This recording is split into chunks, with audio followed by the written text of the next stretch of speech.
Hello बच्चों, web class के YouTube channel पे स्वागत है आपका। और आज हम पढ़ने वाले हैं डी एन एफ ब्लॉक। ये वन शॉट वीडियो रहेगा और ये वीडियो आप पूरा देख लोगे तो आपके बोर्ड एग्जाम में जो भी क्वेश्चन आएंगे आपके सारे क्वेश्चन सॉल्व हो जाएंगे। तो चलिए शुरू करते हैं हम D N F block element के बारे में।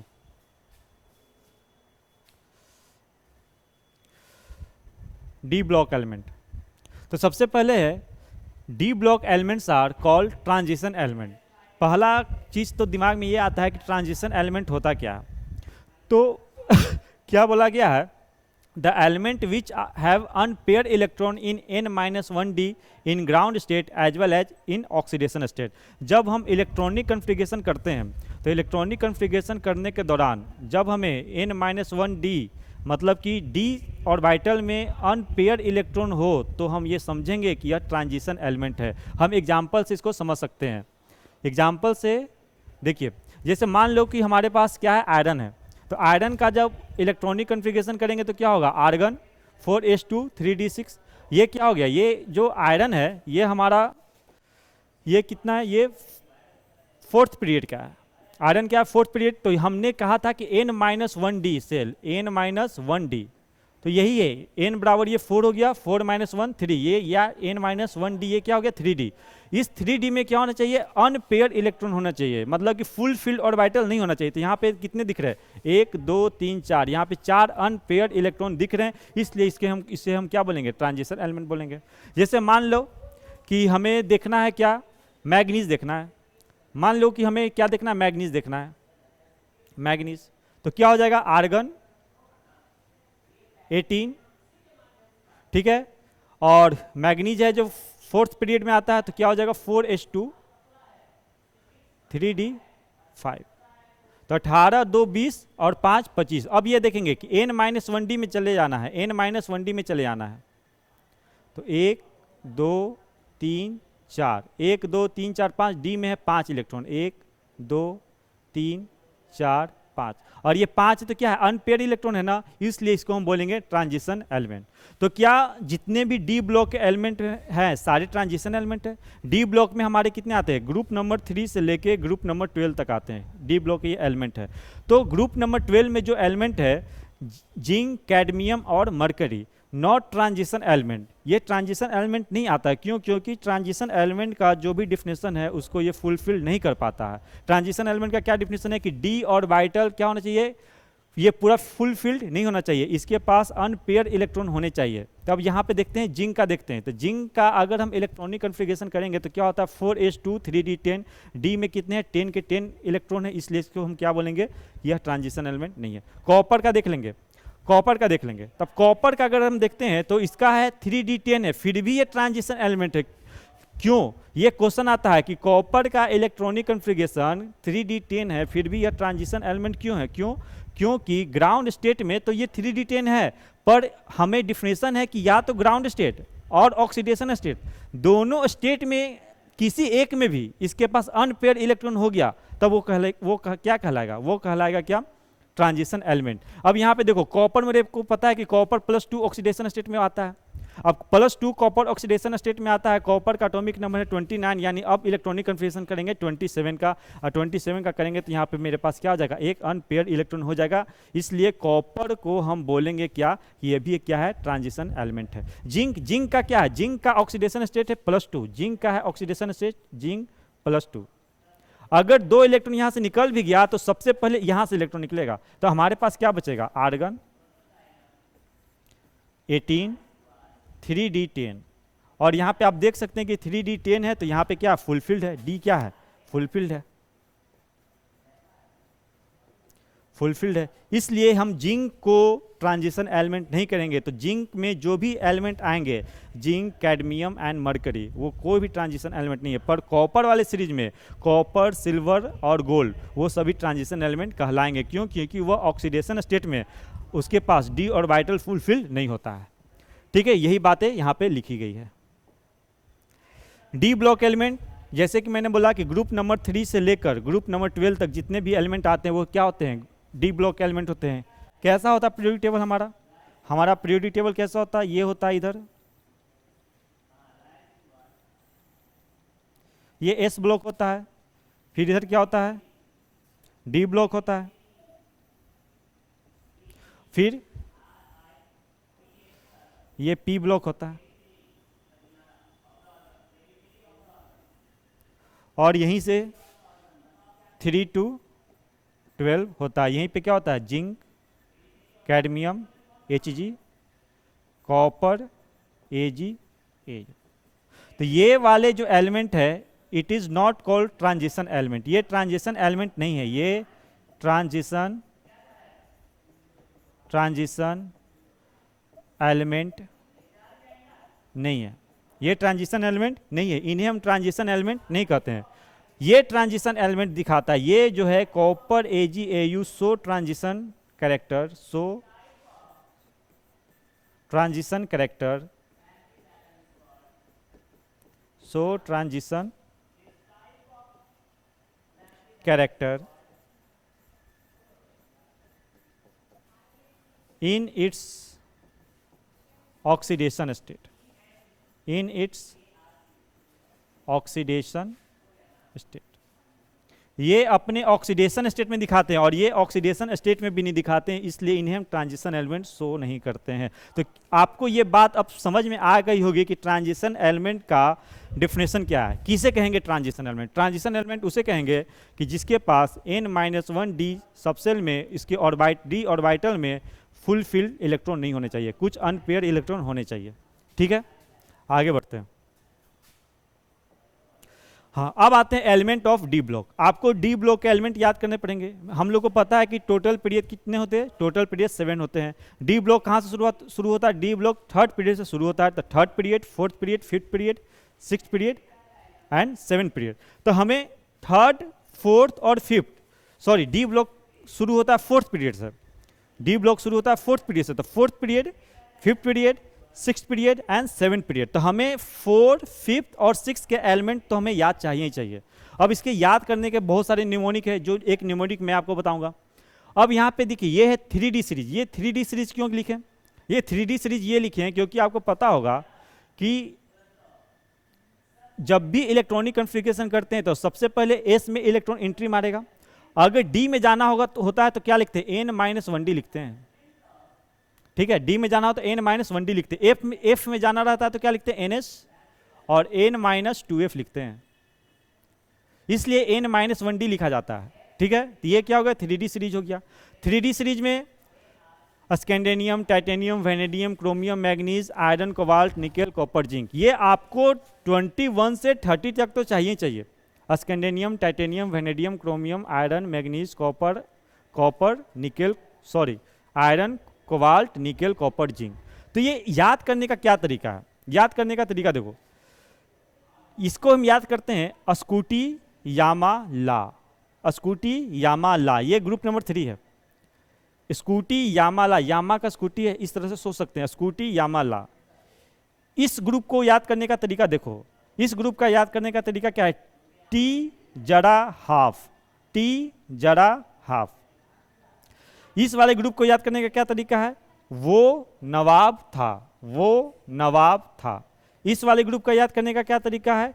Chromo W, chromo W, chromo W. जो हम गूगल क्रोम यूज करते हैं ना, तो वैसे सोच सकते हैं क्रोमो, और क्या करते हैं? www, तो क्रोमो डब्लू। ये क्या है? टंगस्टन है, ये है टंगस्टन।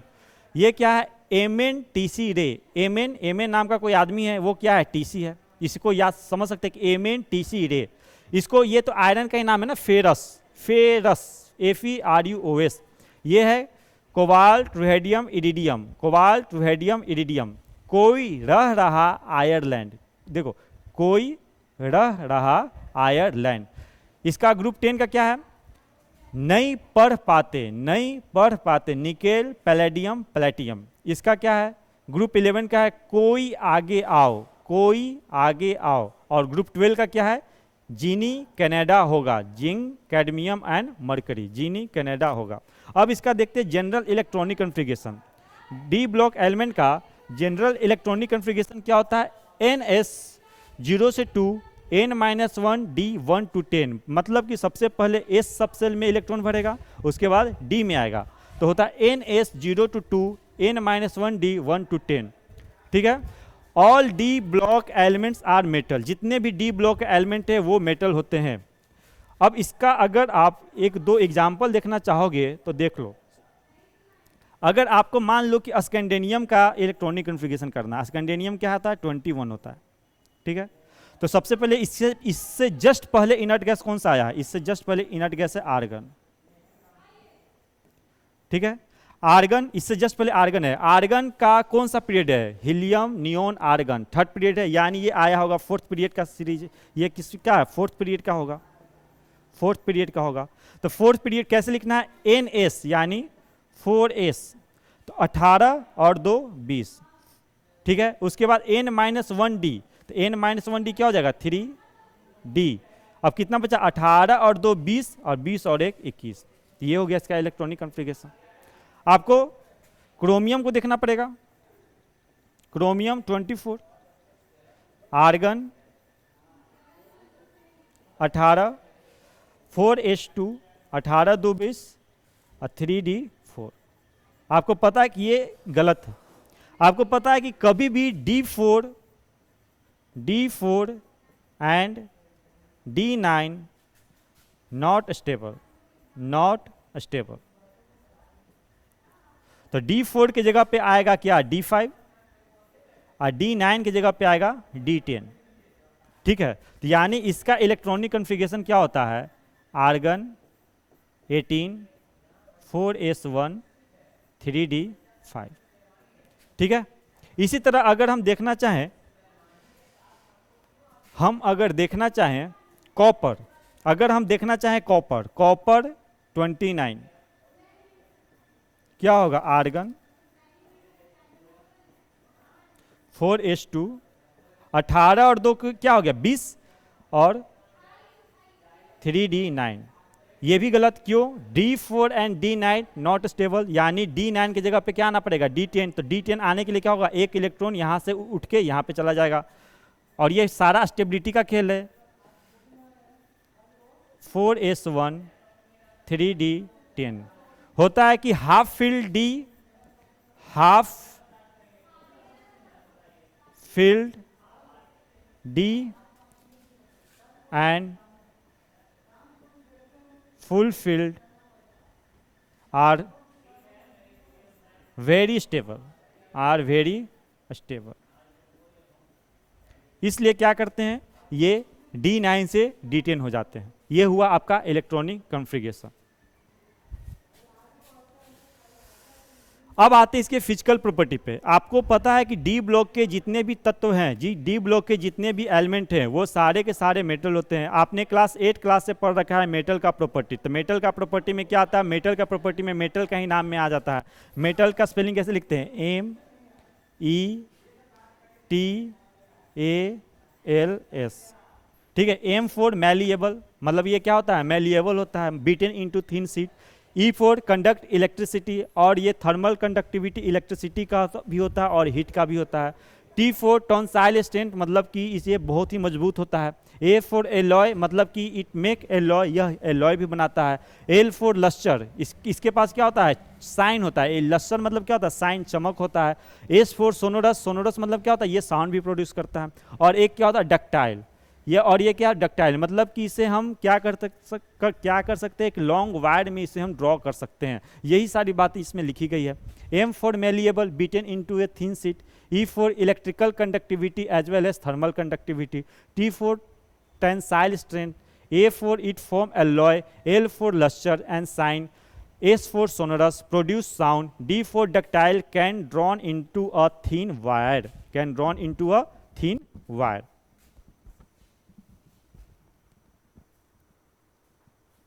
ठीक है, आगे बढ़ते हैं।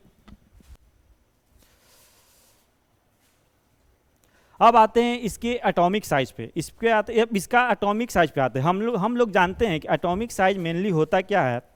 एटॉमिक साइज दो चीज़ों पे डिपेंड करती है। वो दो चीज़ क्या है, एक होते हैं उसके नंबर ऑफ सेल, एक होते हैं उसके नंबर ऑफ सेल कब, अगर हम ग्रुप में बात करते हैं, हम ग्रुप में बात करते हैं। और एक होते हैं क्या, in a period, in a period. Period में हम क्या करते हैं, इफेक्टिव न्यूक्लियर चार्ज देखते हैं, इफेक्टिव न्यूक्लियर चार्ज देखते हैं। जनरली तो हम ऐसी चीज देख करते हैं ना, और हम जानते हैं कि जैसे जैसे हम लेफ्ट टू राइट जाते हैं, लेफ्ट से राइट जाते हैं, तो क्या होता है, एटॉमिक नंबर इंक्रीज करता है, एटॉमिक नंबर इंक्रीज करता है। एटॉमिक नंबर इंक्रीज करने के बाद क्या है, nuclear effective nuclear charge increase करता है, मतलब कि न्यूक्लियस ज़्यादा पावरफुल हो जाता है। जैसे जैसे एटॉमिक नंबर बढ़ेगा, न्यूक्लियस के अंदर क्या होते हैं, प्रोटॉन और न्यूट्रॉन होते हैं, प्रोटॉन की संख्या बढ़ेगी और ज़्यादा पावरफुल न्यूक्लियस होगा। उसके बाद क्या होगा, ज़्यादा पावरफुल न्यूक्लियस होने के बाद क्या होगा, वो जो भी इलेक्ट्रॉन है, जो भी सेल में इलेक्ट्रॉन है, उसको क्या करेगा, अपनी ओर खींचेगा और उसको क्या करेगा, कॉन्ट्रैक्ट करेगा। कॉन्ट्रैक्ट करने से क्या होता है, साइज स्मॉल होता है। तो साइज क्या होता है, स्मॉल होता है, साइज स्मॉल होता है। ये तो जनरल ट्रेंड है। और इसमें क्या, ग्रुप में क्या होता है, ग्रुप में आपको पता है कि सेल की संख्या बढ़ती है, सेल इंक्रीज करता है, तो क्या होता है, साइज इंक्रीज करता है। ये तो जनरल ट्रेंड हो गया। पर डी ब्लॉक में ऐसा कुछ होता है नहीं, इसमें थोड़े बहुत सारे चीज होते हैं पढ़ने के लिए। इसमें आपको दो चीज जानना पड़ेगा, दो चीज। ये एक चीज आपको सबसे इंपॉर्टेंट क्या है जानने के लिए, एक होता है शिल्डिंग इफेक्ट। क्या होता है, शिल्डिंग इफेक्ट। आप ये समझो, shielding effect, shielding effect, shielding effect. Shielding effect क्या है, जैसे आप ऐसे समझो कि मान लो कि ये हमारा क्या है, न्यूक्लियस है, ये हमारा फर्स्ट सेल है, ये सेकेंड सेल है, ये थर्ड सेल है और ये फोर्थ सेल, ये फोर्थ सेल, ठीक है। और हमारे पास क्या है, इलेक्ट्रॉन है, इलेक्ट्रॉन है, इलेक्ट्रॉन है, इलेक्ट्रॉन है, इलेक्ट्रॉन है, इलेक्ट्रॉन है, इलेक्ट्रॉन है, इलेक्ट्रॉन है, इलेक्ट्रॉन है, ठीक। अब यहाँ पे एक बात आप देखो, ये न्यूक्लियस क्या करेगा, इस इलेक्ट्रॉन को अपनी ओर खींचेगा, इस इलेक्ट्रॉन को भी खींचेगा। मान लो कि ये इलेक्ट्रॉन है, इस इलेक्ट्रॉन को हमने क्या किया, यहाँ भी रख दिया, यहाँ भी रख दिया। अब इस इलेक्ट्रॉन को हमें इस न्यूक्लियस से ये तीन इलेक्ट्रॉन क्या हो रहे हैं, बढ़िया से प्रोटेक्ट कर रहे हैं, इसके दायरे से थोड़े से बचे हुए हैं। क्यों, क्योंकि डायरेक्ट इसका कनेक्शन इस इलेक्ट्रॉन से नहीं हो पा रहा है, क्योंकि इसके बीच में एक शील्ड की तरह बनकर, एक मजबूती की तरह इस इलेक्ट्रॉन को प्रोटेक्ट कर रहा है। इसी को हम बोलते हैं शील्डिंग इफेक्ट। अगर शील्डिंग इफेक्ट बहुत बढ़िया हुआ, शील्डिंग इफेक्ट बहुत बढ़िया हुआ, तो शील्डिंग इफेक्ट बढ़िया होने से क्या होगा, ये इलेक्ट्रॉन इस न्यूक्लियस से बचा हुआ रहेगा, वो इतना खिंचाव नहीं आएगा और साइज अच्छा होगा। मतलब कि good shielding effect, good shielding effect, good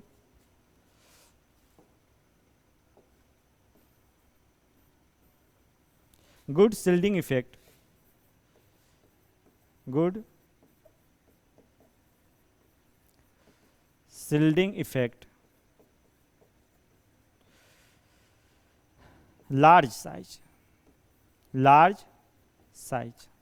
आपको ये सभी बातें क्यों बता रहा हूँ, क्योंकि ये सारी बातें जानने के बाद ही आपको समझ में आएगा कि इसका एटॉमिक साइज का क्या प्रभाव पड़ता है, ठीक है। गुड शील्डिंग इफेक्ट, अगर किसी का शील्डिंग इफेक्ट बहुत ही खराब है, मान लो कि किसी का शील्डिंग इफेक्ट बहुत ही खराब है, ये आपका न्यूक्लियस हो गया, ये आपके फर्स्ट सेल हो गए, ये आपके सेकंड सेल हो गए, ये आपके थर्ड सेल हो गए, ये आपके फोर्थ सेल हो गए, ठीक है। मान लो कि इलेक्ट्रॉन यहाँ है, इलेक्ट्रॉन यहाँ है और इधर इलेक्ट्रॉन है, इधर है, इधर है, इधर है। अब ये तो बताओ, कोई इस इलेक्ट्रॉन को शील्ड कर रहा है क्या, कोई इसे प्रोटेक्ट कर रहा है, डायरेक्ट कनेक्शन है इसका, और इसको क्या करेगा, इस इलेक्ट्रॉन की अपनी ओर खींचेगा इसे, तो इसका साइज क्या हो जाएगा, साइज थोड़ा कॉन्ट्रैक्ट करेगा ना, साइज क्या करेगा, कॉन्ट्रैक्ट, मैंने कि इसका शील्डिंग इफेक्ट बहुत ही खराब है। मतलब कि bad shielding effect, bad shielding effect, bad shielding effect, bad shielding effect, small size, small size, ठीक है। आपको ये जानकर, आपको ये बात जानना पड़ेगा कि जब हम 4F और 5F के बारे में बात करते हैं, तो इसका भी शिल्डिंग इफेक्ट बहुत ही खराब होता है, शिल्डिंग इफेक्ट बहुत ही खराब है। तो 4F के लिए हम बोलते हैं क्या, लेंथेनॉइड कॉन्ट्रैक्शन, इसके लिए बोलते हैं क्या, लेंथेनॉइड कॉन्ट्रैक्शन।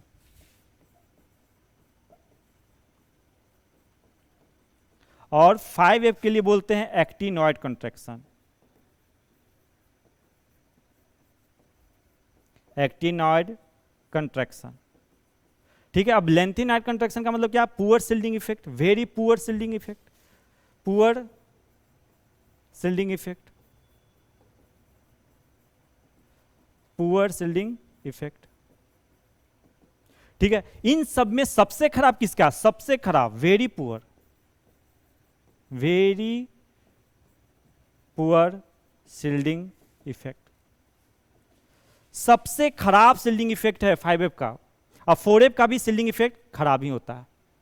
अब आपको एटॉमिक साइज का ऑर्डर समझ में आ जाएगा। अब चलिए आते अपने ओरिजिनल स्लाइड पे।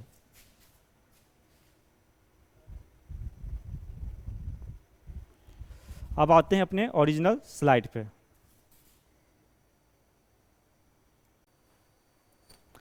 तो अभी आप देख लो, अभी आप देखो, अभी आपको ज़्यादा क्लियर समझ में आएगा क्या हो रहा है। एटॉमिक साइज 3D सीरीज क्या है, 3D में क्या है, scandium, titanium, vanadium, chromium, manganese, iron, cobalt, nickel, copper, zinc. क्या लिखा हुआ है, scandium to manganese, scandium to manganese क्या हो रहा है, इफेक्टिव न्यूक्लियर चार्ज डोमिनेट, मतलब कि ओवर शिल्डिंग इफेक्ट, मतलब कि शिल्डिंग इफेक्ट से ज़्यादा क्या होगा, इफेक्टिव न्यूक्लियर चार्ज डोमिनेट करेगा, मतलब कि न्यूक्लियस ज़्यादा पावरफुल होगा।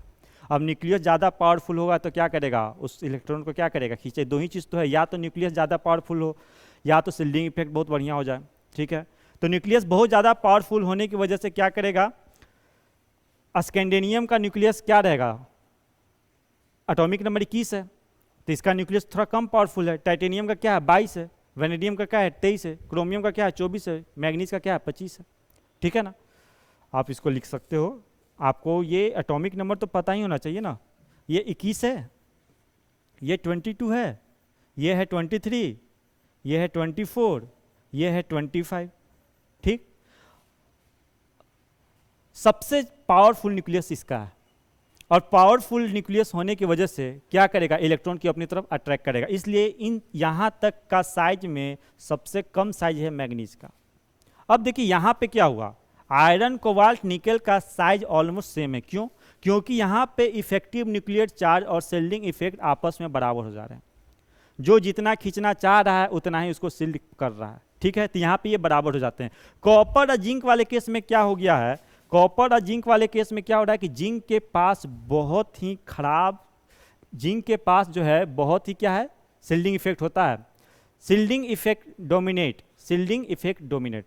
यहाँ पे क्या होता है, शिल्डिंग इफेक्ट डोमिनेट करता है, मतलब कि वो शिल्ड नहीं कर पाता है, जिस वजह से क्या हो जाता है, जिंक का साइज क्या हो जाता है, कॉपर से बहुत अच्छा हो जाता है। ठीक है, आगे बढ़ते हैं। तो ये आपका ऑर्डर हो गया, scandium, titanium, vanadium, chromium, manganese, iron, cobalt, nickel का ऑलमोस्ट बराबर, और जिंक का ज़्यादा हो गया कॉपर से। जिंक का ज़्यादा क्यों कॉपर से हो गया है, क्यों, क्योंकि ये जो जिंक को है, जिंक का जो इलेक्ट्रॉन है वो क्या करता है, वो न्यूक्लियस से उसको बचाता है। हमने यहाँ पे कुछ क्या लिख दिया, यहाँ पे आपको एक second, move, shielding effect dominate, poor नहीं, गुड शिल्डिंग इफेक्ट, यहाँ पे होगा गुड शिल्डिंग इफेक्ट, यहाँ पे होगा गुड शिल्डिंग इफेक्ट। जिंक के पास क्या है, गुड शिल्डिंग इफेक्ट है। शिल्डिंग इफेक्ट बहुत अच्छा है, मतलब कि बहुत अच्छे से शिल्ड कर रहा है ना, बहुत बढ़िया से शिल्ड कर रहा है। शिल्ड करने का मतलब है कि न्यूक्लियस से आउटर मोस्ट सेल का इलेक्ट्रॉन बचा हुआ है, इसलिए वो अपना बाहर में फैल जाता है, जिस वजह से जिंक का साइज हो जाता है ज़्यादा कॉपर से। ये क्वेश्चन आते हैं 2 मार्क्स में, 2 मार्क्स का ये क्वेश्चन है, why size of zinc is greater than size of copper. ठीक है, जिंक का साइज कॉपर से क्यों ज़्यादा होता है। अगर इफेक्टिव न्यूक्लियर चार्ज देंगे आंसर तो ये मेरा गलत हो जाएगा। अब आगे बढ़ते हैं। अब हम, ये तो एक पीरियड में बात हुआ, अब हम ग्रुप में बात करते हैं। ग्रुप में क्या करते हैं, सेल के बारे में बात करते हैं। सेल की संख्या बढ़ेगी तो साइज बढ़ेगा, ठीक है। In a period effective nuclear charge, ठीक है, लेफ्ट से राइट एटॉमिक नंबर, ठीक है। ये सारा कहानी हो चुका है। आगे बढ़ते हैं, अभी देखते हैं, ये बहुत इंपॉर्टेंट स्लाइड है आपका। अब यहाँ पे देखते हैं, हम ग्रुप में बात करते हैं, वही जो मैंने बताया वही बात लिखा है। In group 4D and 5D have almost same size due to poor shielding effect of 4F, filling of 4F before 5D। क्या कर रहा है कि 4F और 5F का क्या है, सिलिंग इफेक्ट बहुत ही पुअर होता है। This is called lanthanide contraction. If 5F है poor shielding effect then 4F। हो क्या रहा है, ये बात मैंने आपको पिछले स्लाइड में बता दिया था कि 4F है 5F है। 5F का क्या है, सिलिंग इफेक्ट बहुत ही पुअर है, ठीक है। 5F का बहुत ही पुअर है तो क्या होता है, इलेक्ट्रॉन थोड़े दूर दूर है, बाहर वाले इलेक्ट्रॉन जो है अंदर वाले इलेक्ट्रॉन उसको शील्ड नहीं कर पाते, न्यूक्लियस उसे ज़्यादा खींच लेते हैं, जिस वजह से क्या होता है कि 5F वाले का तो साइज बहुत ही छोटा हो जाता है, ठीक है। तो कह रहा है ग्रुप थ्री की अगर हम बात करते हैं तो आप ये देखो, ग्रुप 3 की अगर हम बात करते हैं, आप ये देखो, ग्रुप 3 में टाइटेनियम, जर्कोनियम, हैफ्नियम, ठीक है, थर्ड ग्रुप में ये आता है। ये ग्रुप थर्ड का ये एलिमेंट है, ठीक है ना। 1 2 3 नहीं, फोर्थ का है ना, ये ग्रुप फोर्थ का है, ये ग्रुप 4 का है, ये ग्रुप 4 है, ये ग्रुप 4 है। स्कैंडिनेवियम होता है ना ग्रुप 3 में, ये है ग्रुप 4, ये है ग्रुप 4। ग्रुप 4 में देखिए टाइटेनियम, जर्कोनियम, हैफ्नियम। तो टाइटेनियम का साइज है 187 पिकोमीटर, जर्कोनियम का है 160 पिकोमीटर और हैफ्नियम का होता है 160 पिकोमीटर, ठीक है। होना क्या चाहिए था कि जैसे जैसे नीचे जा रहे हैं साइज मेरे को बढ़ना चाहिए था, पर साइज तो बढ़ा नहीं। साइज ये दोनों का तो ऑलमोस्ट सेम ही हो गया। क्यों ये दोनों का ऑलमोस्ट सेम हो गया, क्योंकि सबसे पहले इसका इलेक्ट्रॉनिक कन्फिगरेशन अगर हम करते हैं जर्कोनियम का तो होता है 5s2 4d4, लेकिन हैफ्नियम का करते हैं तो आता है, पहले आता है 4f14, फिर आता है 5d2। मतलब कि पहले 4f में इलेक्ट्रॉन जाएगा, उसके बाद 5d में जाएगा। पहले f में इलेक्ट्रॉन आ रहा है, और f में इलेक्ट्रॉन आने का मतलब है कि इसका बहुत ही पुअर सिल्डिंग इफेक्ट होता है, जिस वजह से d वाले जो इलेक्ट्रॉन होते हैं उसको ये प्रोटेक्ट कर नहीं पाता है, जिस वजह से न्यूक्लियस उसको खींच लेता है। तो यही लिखा हुआ है poor shielding effect, poor shielding effect, nucleus attract outer most electron so size contract, ठीक है। ये कहानी यहाँ पे होती है, साइज घटते जाता है।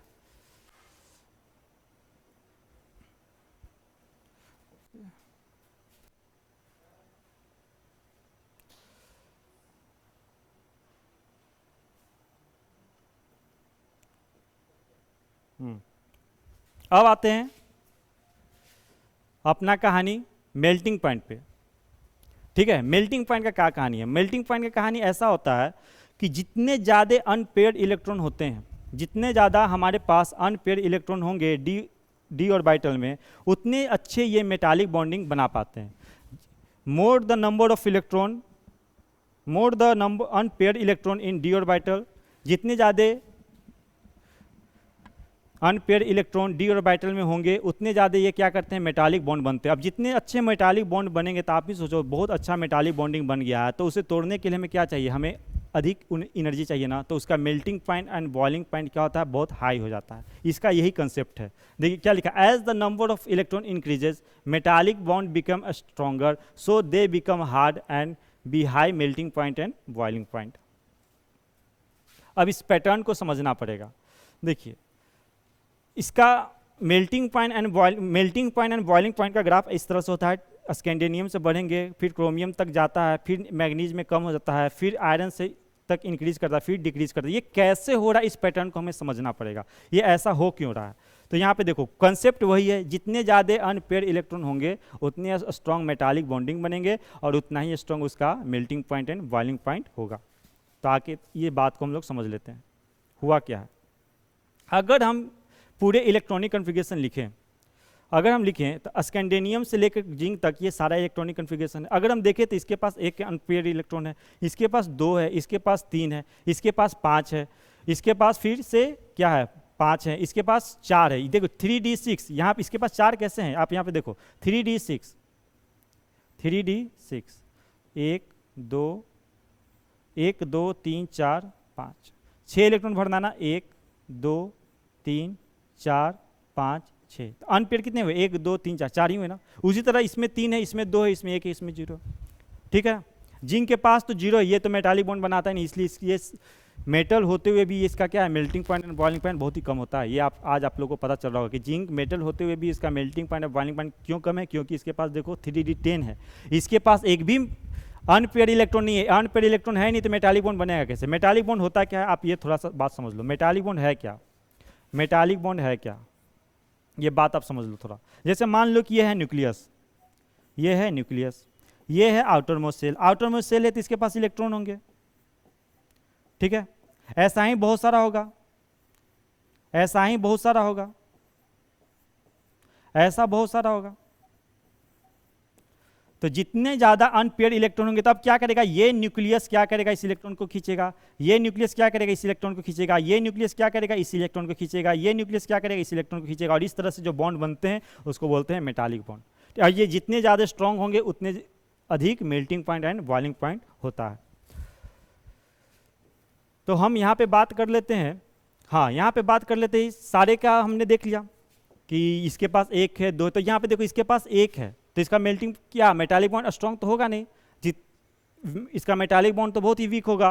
तो इस यहाँ पे देखो स्कैंडियम देखो सबसे नीचे में है, ये इंक्रीजिंग ऑर्डर पे है मेल्टिंग पॉइंट। फिर है टाइटेनियम, टाइटेनियम का देखिए 2 है तो स्कैंडियम से तो ऊपर होना चाहिए। फिर है वेनेडियम, ऑब्वियसली 3 है, ज़्यादा ही होगा। क्रोमियम, क्रोमियम 5 है, मैक्सिमम हो गया, ये हो गया, ठीक है। अब यहाँ पे मैग्नीज का कम क्यों हो गया, मैग्नीज का कम क्यों हो गया, मैग्नीज का कम ये हो गया कि ये इसका इलेक्ट्रॉनिक कन्फिगरेशन है very very stable electronic configuration है, ये बहुत स्टेबल है। ये इसका न्यूक्लियस एकदम शांत है, ये इसको दूसरे इलेक्ट्रॉन से इसको कोई मतलब नहीं है, बस इसे अपना इलेक्ट्रॉन से मतलब है। अपने इलेक्ट्रॉन को इतने कस के ये पकड़ के रखा है कि कोई दूसरा न्यूक्लियस उस इसके इलेक्ट्रॉन को खींच नहीं सकता है, ठीक है। इस वजह से ये बॉन्ड नहीं बन सकता। हम ये कहना चाह रहे हैं कि यहाँ पे देखो, अगर हम मैग्नीज के बारे में बात करते हैं, मान लो कि ये मैग्नीज है, ये मान लो कि मैग्नीज, ठीक है, 1 2 3, तो ये क्या है, अपने इलेक्ट्रॉन को बहुत स्ट्रांगली अट्रैक्ट किए हुए है। ये किसी और के न्यूक्लियस, किसी और न्यूक्लियस ये इस इलेक्ट्रॉन को नहीं खींच सकता। अब ये खींचेगा ही नहीं तो कैसे बॉन्ड बनाएगा, तो ये मेटालिक बॉन्ड फिर नहीं बन पाएगा, ठीक है। अब जब मेटालिक बॉन्ड बनेगा ही नहीं तो क्या होगा, आप समझ ही रहे हो, मेटालिक बॉन्ड बनेगा नहीं तो क्या हो जाएगा, ये इसका ये इतना स्ट्रॉन्ग तो रह नहीं पाएगा, स्ट्रॉन्ग रहेगा नहीं तो क्या हो जाएगा, ये इसका melting point and boiling point कम हो जाएगा। इसलिए मैग्नीज का melting point and boiling point कम होता है। ये बहुत इंपॉर्टेंट है, क्वेश्चन आता है कि मैग्नीज का मेल्टिंग पॉइंट कम क्यों होता है, इसका रीजन बताइए, आपको इसका रीजन बताना पड़ेगा। सिमिलरली फिर देखेंगे आयरन, अब आयरन का देखेंगे, आयरन का होता है 4, कोबाल्ट का 3, तो आयरन से कम होना चाहिए कोबाल्ट को, फिर निकेल निकेल निकेल, फिर यहाँ से कॉपर और जिंक, जिंक का तो मैं बता ही दिया कि जिंक का है 0, यानी ये सबसे कम इसका क्या होता है, मेल्टिंग पॉइंट होता है, ठीक है। ये सारा चीज हो गया कहानी। अब आगे बढ़ते हैं, हाँ अभी देखते हैं क्या है आयोनाइजेशन। अच्छा ये देख ले 3D सीरीज में क्या होता है कि Mn मैग्नीज का हाई मेल्टिंग पॉइंट होता है, ठीक है 3D सीरीज में। और 4D में क्या है, टेक्नीटियम का है। 5D में क्या है, टंगस्टन का है। 3D में क्या था, एक सेकेंड, 3D सीरीज में 3D सीरीज में 3D सीरीज 3D सीरीज में मैग्नीज का सबसे कम होता है। 3D में मैग्नीज का सबसे कम होता है। सबसे ज़्यादा किसका, सबसे स्टेबल है क्रोमियम का है, सबसे ज़्यादा क्रोमियम का होता है 3D में। 3D में सबसे ज़्यादा क्रोमियम, यहाँ पे ये नहीं होगा, क्रोमियम होगा, क्रोमियम का सबसे ज़्यादा, क्रोमियम का सबसे ज़्यादा होता है, मेल्टिंग पॉइंट होता है। 4D में होता है, टेक्नीटियम का होता है। 5D में होता है, टंगस्टन का होता है। टंगस्टन के बारे में आपको पता होना चाहिए कि tungsten has highest melting point, so it is used in bulb as a filament. हम जो आए दिन जो बल्ब देखते हैं, या बल्ब होता था पहले, जो होता था 100 वाट का, 100 वाट का, 110 वाट का, उसमें एक फिलामेंट रहता था। वो जो फिलामेंट होता है वो क्या होता है, टंगस्टन होता है। वो एक्चुअली होता क्या है कि उसमें हम हीट प्रोवाइड करते हैं। हीट प्रोवाइड करने के बाद क्या होता है, वो गर्म हो जाता है। गर्म होने के बाद क्या होता है, वो ग्लो हो जाता है। तो इसी के बारे में बात हो रहा है कि टंगस्टन का क्या होता है, इसका जो भी होता है, इसका मेल्टिंग पॉइंट बहुत हाई होता है। हम बात करते हैं आयोनाइजेशन एनर्जी। आयोनाइजेशन एनर्जी आपको पता ही होगा। आयोनाइजेशन एनर्जी होता क्या है? आउटर मोस्ट सेल से इलेक्ट्रॉन को बाहर निकालने में जो ऊर्जा दी जाती है, जो एनर्जी दी जाती है, उससे हम क्या कहते हैं? आयोनाइजेशन एनर्जी कहते हैं। ठीक है, तो आपको बस ये याद रखना है कि 3D सीरीज में iron has high ionization energy, 4D में पैलेडियम का, और ये है 5D में इरिडियम। ये क्या है? इरिडियम है। ये क्या है? इरिडियम। बस ये आपको लर्न करना है 3D में किसका ज़्यादा होता है, 4D में किसका ज़्यादा होता है, 5D में किसका ज़्यादा होता है। और आयोनाइजेशन एनर्जी तो पता ही है कि हमें एनर्जी चाहिए किसी भी एलिमेंट के एटम के आउटर मोस्ट सेल से इलेक्ट्रॉन निकालने के लिए जो एनर्जी चाहिए उसे हम बोलते हैं आयोनाइजेशन एनर्जी। आयरन का आयोनाइजेशन एनर्जी 3D सीरीज में ज़्यादा है, 4D सीरीज में पैलेडियम का है, और 5D सीरीज में इरिडियम का है। ठीक, अब बात करते हैं ऑक्सीडेशन स्टेट का। अब बात करते हैं ऑक्सीडेशन स्टेट का। ऑक्सीडेशन स्टेट है क्या? ऑक्सीडेशन स्टेट किसी भी एलिमेंट के एटम की इस प्रॉपर्टी को बारे में बताता है कि उसके आउटर मोस्ट सेल, उसके आउटर मोस्ट में जितने इलेक्ट्रॉन है, कितना इलेक्ट्रॉन बॉन्डिंग में पार्टिसिपेट कर रहा है, वो कितना बॉन्ड बना सकता है। तो यहाँ पे इसका डिफिनेशन लिखा हुआ है कि it has variable oxidation state. सबसे पहली बात कि इसका वेरिएबल ऑक्सीडेशन होता है। अब यहाँ से क्वेश्चन आता है why D block element has variable oxidation state. तो हम ये बोल सकते हैं it has variable oxidation state because there is a very small energy difference between n-1d and ns orbital. जब भी हम डी ब्लॉक का एलिमेंट का इलेक्ट्रॉनिक कन्फिगरेशन करते हैं तो आपको पहले ही बताया कि क्या होता था, ns होता है और n-1d होता है, और इन दोनों का एनर्जी गैप बहुत ही स्मॉल होता है। तो इसलिए इन दोनों एलिमेंट, इस जो डी में इलेक्ट्रॉन होते हैं और जो एस में इलेक्ट्रॉन होते हैं, दोनों क्या करते हैं? बॉन्ड बनाने में पार्टिसिपेट करते हैं। इस वजह से इनका वेरिएबल वैलेंसी होता है। यही बात लिखा हुआ है। As a result electron of n-1d orbital as well as ns orbital take participate in bond formation. ठीक है, इस वजह से इनका क्या है? वेरिएबल होता है। और डिटेल में अगर इसको जानना होगा तो आप और डिटेल में इसको समझ सकते हो। ऐसे समझो बात को और डिटेल में। देखो ये है,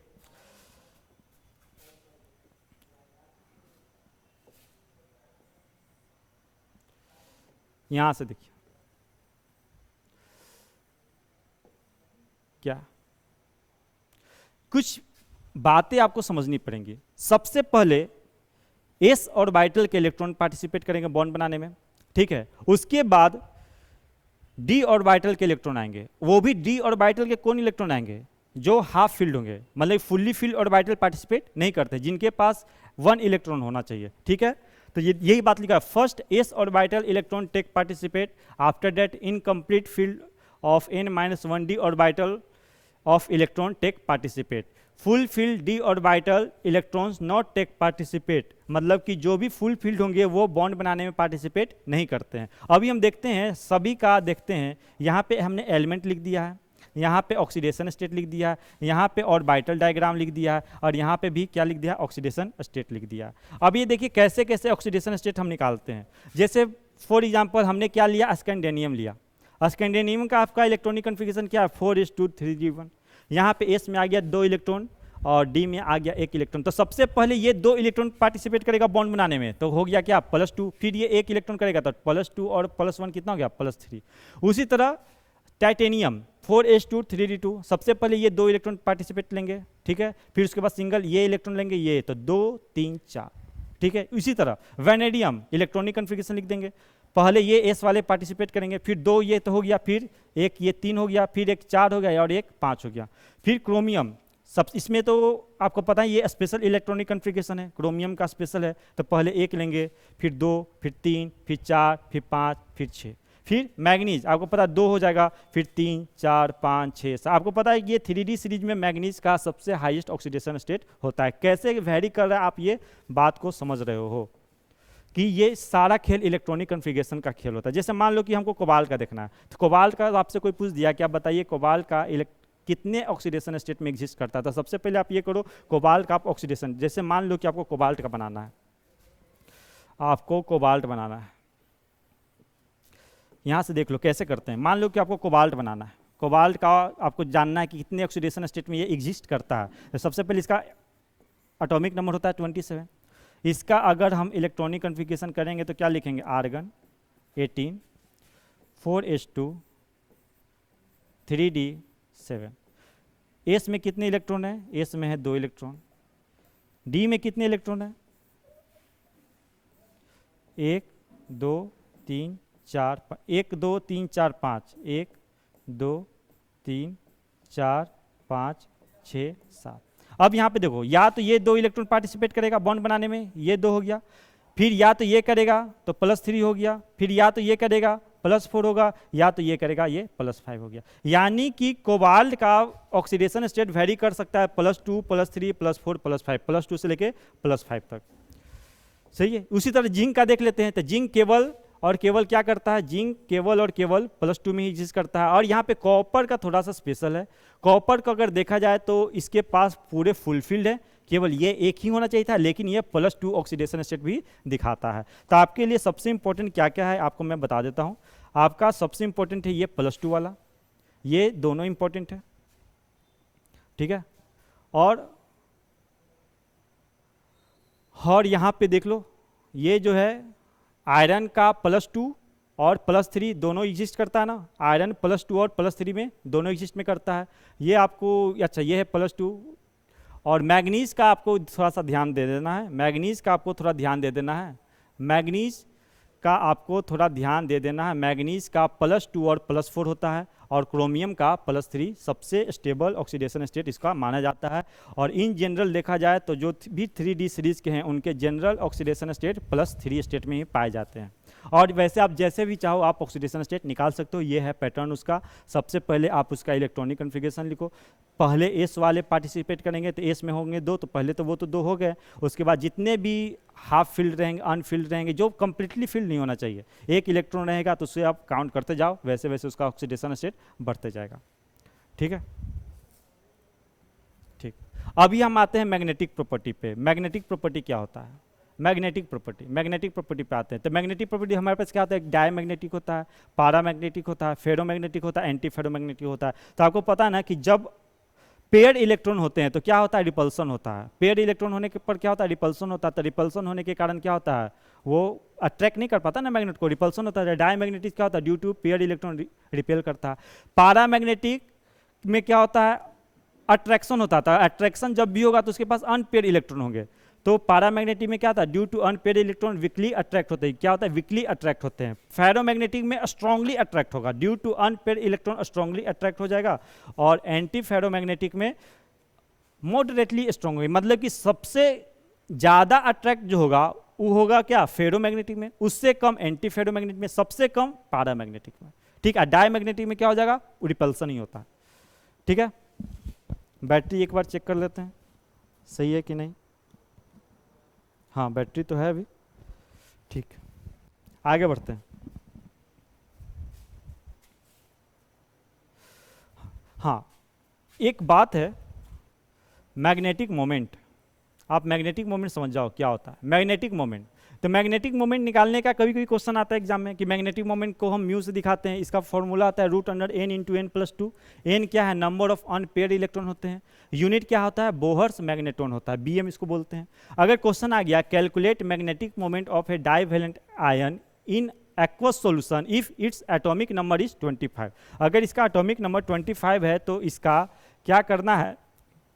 मैग्नेटिक मोमेंट निकालना। तो मैग्नेटिक मोमेंट निकालने के सबसे पहले m n 25, आपको ये पता करना पड़ेगा कि n क्या है, वहाँ पे अनपेयर इलेक्ट्रॉन है।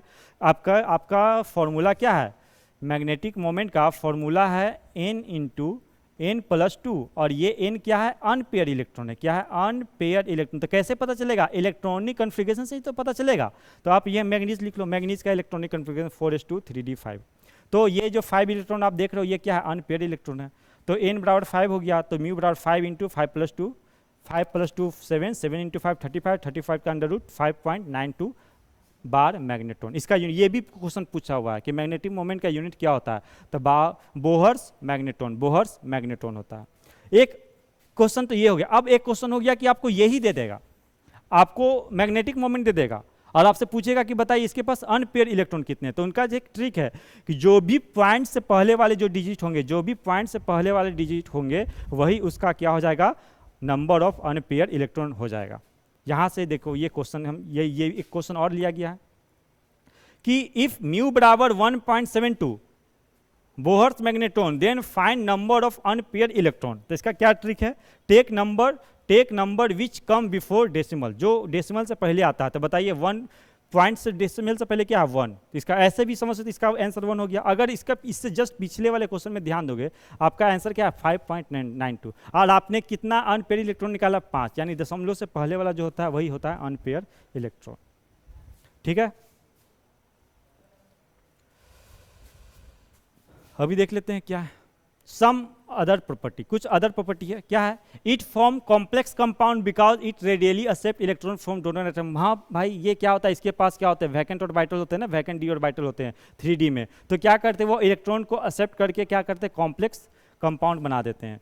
It is use as a catalyst, ये कैटलिस्ट की तरह यूज होते हैं। आपको ये कुछ इंपॉर्टेंट कैटलिस्ट है जो आपको एकदम से याद करने हैं। हैबर प्रोसेस माने कि formation of ammonia, nitrogen plus hydrogen NH3, वहाँ पे आयरन ऑक्साइड आयरन कैटलिस्ट के रूप में यूज करते हैं। फिर V2O5 contact process, sulphuric acid के फॉर्मेशन में आपको कॉन्टैक्ट प्रोसेस में ये यूज होता है। हम क्या करते हैं, इसको ऑक्सीडेशन कर देते हैं ना, SO2 से SO3 में कर देते हैं, ऑक्सीडेशन कर देते हैं। और फिर क्या करते हैं, निकेल क्या, हाइड्रोजिनेशन प्रोसेस में, मतलब कि अनसैचुरेटेड से सैचुरेटेड में आपको जाना होगा, तो आपको क्या करना पड़ेगा, निकेल का यूज करना पड़ेगा। ये आपका ये क्या है, कैटलिस्ट है। अनसैचुरेटेड मतलब कि डबल बॉन्ड या ट्रिपल बॉन्ड से सिंगल बॉन्ड में जाना होगा। अगला क्या है, it form colour ion due to transition of electron. हाँ, ये क्या होता है, कलर करता है क्योंकि ये लो एनर्जी लेवल से हाई एनर्जी लेवल में जाता है, और फिर वहाँ से लो एनर्जी लेवल में आने पर क्या करता है, वो कुछ रेडिएशन इमिट करते हैं इलेक्ट्रोमैग्नेटिक वेव की फॉर्म में, और जो विजुअल होता है वही मेरे को दिखता है, तो ऐसा लगता है कि वो क्या करते हैं, कलर रेडिएट कर रहे हैं। और क्या था, इट मेक इंपॉर्टेंट कंपाउंड, कुछ इंपॉर्टेंट कंपाउंड है जैसे है पोटासियम डाइक्रोमेट और पोटासियम परमैंगनेट, ये सब क्या है, ऑक्सीडाइजिंग एजेंट होते हैं। ठीक है, ये आपको जानना है, ये 2 कंपाउंड बहुत ही इंपॉर्टेंट है। अभी हम आते हैं ए ब्लॉक एलिमेंट पे। ये हमारा ए ब्लॉक एलिमेंट है। ए ब्लॉक में 2 पढ़ने रहते हैं, एक लैंथेनाइड है, एक एक्टिनाइड है। तो आपको लैंथेनाइड में क्या आता है, 14 एलिमेंट होते हैं। इसको हम 4f सीरीज भी बोलते हैं, क्यों, क्योंकि इसके इलेक्ट्रॉनिक कन्फिगरेशन में क्या आता है, 4f आता है। तो इसको हम क्या करते हैं, 4f सीरीज भी बोलते हैं। तो ये सीरियम से लेके ल्यूटेनियम तक जाता है। सीरियम होता है 58 से जाता है 71, और इसका जनरल इलेक्ट्रॉनिक कन्फिगरेशन क्या है, NH2 N-2 F1 से 14 और D में 0 to 1। ये इसका ये आपको याद करना पड़ेगा, ये आपको लर्न करना पड़ेगा कि इसका जनरल इलेक्ट्रॉनिक कन्फिगरेशन कैसे होता है। S में 2, F में 1 से 14, D में 1। जैसे सीरियम का अगर इलेक्ट्रॉनिक कन्फिगरेशन लिखना है तो हम लोग कैसे लिखते हैं, जिनॉन, आपको पता है 58 से जस्ट पहले वाला इनर्ट गैस आपको सुनना है, तो क्या है, जिनॉन है 54 है। फिर क्या, NH2, अब ये पता है ना, ये आपका 5th में है ना, ये आपको ऐसे समझो ना, हीलियम,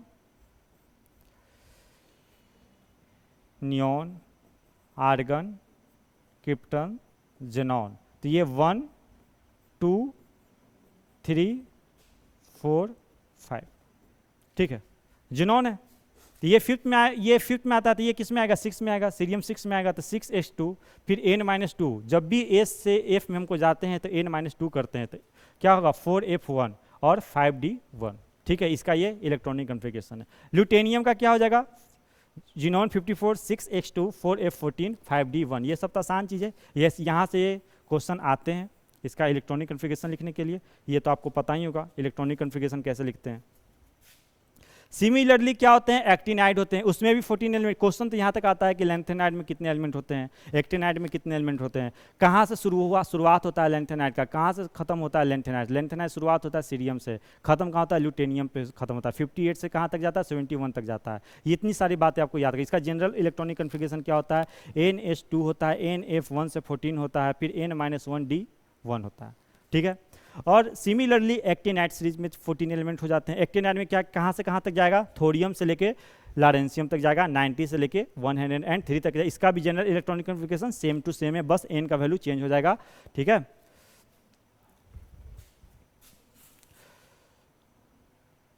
और कुछ फिजिकल प्रॉपर्टी इसका देख लेते हैं। इसका फिजिकल प्रॉपर्टी में क्या है, इसका फिजिकल प्रॉपर्टी में क्या है कि एटॉमिक साइज क्या होता है, इन्वर्सली प्रोपोर्शनल होता है एटॉमिक नंबर की, ये तो बात पता ही है।